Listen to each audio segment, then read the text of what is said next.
CBI ने मनीष सिसोदिया को court में पेश किया, 5 दिन की कस्टडी मांगी। दिल्ली आम आदमी पार्टी का प्रदर्शन, पुलिस पार्टी दफ्तर में भी घुसी। नमस्कार, मैं हूं खुशबू वर्मा, आप देख रहे हैं नजर टुडे। सीबीआई ने दिल्ली के डिप्टी सीएम मनीष सिसोदिया को सोमवार दोपहर लगभग 3 बजे राउज एवेन्यू कोर्ट में पेश किया। दिल्ली शराब नीति केस में जांच एजेंसी ने सीबीआई के स्पेशल जज एम.के. नागपाल से सिसोदिया की 5 दिन की कस्टडी मांगी है।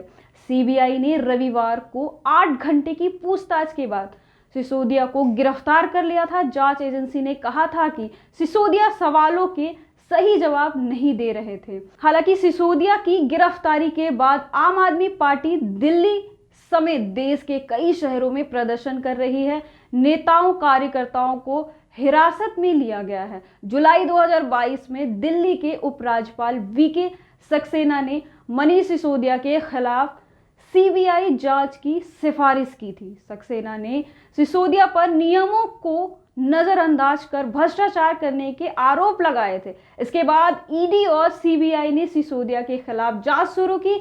इस मामले में भाजपा के नए टेंडर के बाद गलत तरीके से शराब ठेकेदारों के 144 करोड़ माफ करने की आरोप लगाई गई है। सीबीआई वकील ने कोर्ट में कहा, यह पूरा केस प्रॉफिट का है, इसी पर हमारी आगे की इन्वेस्टिगेशन होनी है। सिसोदिया एक्साइज मिनिस्टर हैं और वे मंत्रियों के एक ग्रुप को लीड कर रहे थे। शराब नीति के मॉडल को लेकर कोई चर्चा नहीं की गई। सिसोदिया वकील दयान कृष्णन ने कहा, एलजी ने मई 2021 में पॉलिसी को हरी झंडी दी थी। पहले ही दिन सीबीआई ने फोन के बारे में बात की थी। सिसोदिया को कब फोन दिए गए, उन्होंने फोन कब बदले, ये रिमांड का आधार नहीं हो सकता। चलिए आपको बताते हैं केस से जुड़े बड़े अपडेट्स। दिल्ली में आम आदमी पार्टी के कार्यकर्ताओं ने पार्टी दफ्तर के बाहर प्रदर्शन किया। सुरक्षा बलों से उनकी झड़प भी हुई। महिला कार्यकर्ताओं और महिला पुलिस बल के बीच हाथापाई भी हुई। पुलिस ने आम आदमी पार्टी कार्यकर्ताओं को हटने की चेतावनी दी। कई नेताओं कार्यकर्ताओं को हिरासत में भी लिया गया। पुलिस आम आदमी पार्टी के दफ्तर में भी दाखिल हुई। आम आदमी पार्टी पूरे देश में प्रदर्शन कर रही है। पंजाब, मध्य प्रदेश, तेलंगाना, उत्तर प्रदेश में आम आदमी पार्टी के कार्यकर्ताओं ने प्रदर्शन किया। कई जगहों पर कार्यकर्ता हिरासत में लिए गए। आज के बयान बताते हैं आपको विस्तार से। पहला, केजरीवाल बोले कई सीबीआई अफसर गिरफ्तारी के खिलाफ थे। दिल्ली सीएम केजरीवाल बोले सिसोदिया के खिलाफ सीबीआई के पास सबूत नहीं थे। कई अफसर उनकी गिरफ्तारी के खिलाफ थे। सिसोदिया को राजनीतिक दबाव में गिरफ्तार किया गया। दूसरा बयान शिवसेना की तरफ से आया है, चलिए आपको बताते हैं। शिवसेना लीडर संजय राउत ने कहा, सिसोदिया पर हुई कार्रवाई बताती है कि केंद्र सरकार विपक्ष का मुंह बंद करना चाहती है। हम सिसोदिया जी के साथ हैं, महाराष्ट्र हो या झारखंड। दिल्ली, केंद्र, सीबीआई और ईडी का इस्तेमाल कर विपक्षी नेताओं को जेल भेज रही है या उन्हें समर्पण पर मजबूर कर रही है। चाहे वो सिसोदिया हो, नवाब मलिक हो, अनिल देशमुख हो या फिर मैं। क्या भाजपा में सारे संत हैं?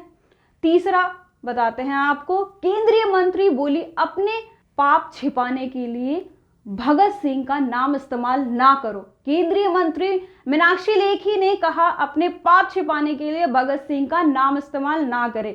उन्होंने भले ही ईमानदारी के नाम पर सरकार बना ली, लेकिन ये लोग सबसे ज्यादा बेईमान साबित हो चुके हैं। इस सरकार के चलते ही दिल्ली के बच्चे परेशान हो रहे हैं।